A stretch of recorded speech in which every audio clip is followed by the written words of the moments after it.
હિંમતનગરના જિલ્લાના પોલીસ કચેરી ખાતે આજે સંવિધાન દિવસની ઉજવણી કરવામાં આવી હતી, જેમાં incharge principal district and sessions જજ સાબરકાંઠા સાંસદ અને ધારાસભ્યની ઉપસ્થિતિ રહી હતી।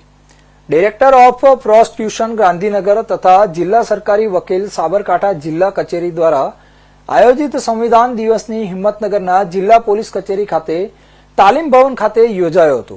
જોકે બંધારણીય મૌલિકતા, સમાનતાનો અને શિક્ષણના જેવા અધિકારો આપ્યા છે અને બંધારણનું જતન કરવું, બંધારણના આપેલા નિયમોને ગૌરવપૂર્ણ એનું પાલન કરવું, એના વિષય પર ચર્ચાઓ કરવામાં આવી હતી। બંધારણની માહિતીનું પ્રસારણ પ્રોજેક્ટર દ્વારા દર્શાવી આમોખનું સામૂહિક વાંચન પણ કર્યું હતું।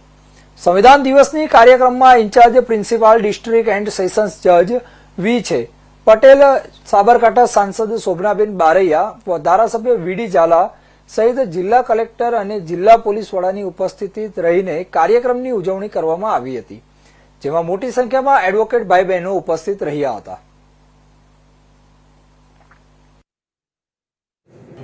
આજે જિલ્લા સરકારી વકીલો દ્વારા અહીંયા બંધારણ દિવસની ઉજવણીના ભાગરૂપે આજે બંધારણ દિવસ માટે સૌ ઉપસ્થિત થયા હતા। બંધારણે આપણને મૌલિકતા, સમાનતાનો અને શિક્ષણના જે અધિકારો આપ્યા છે એના વિશે સૌએ ભેગા મળી અને એની ચર્ચા કરી છે, એની વાતો કરી છે અને બંધારણનું જતન કરવું, બંધારણના આપેલા નિયમોને ગૌરવપૂર્ણ એનું પાલન કરવું, એના વિશે સૌએ વાત કરી છે। સૌને બંધારણ દિવસની ખૂબ ખૂબ શુભેચ્છાઓ।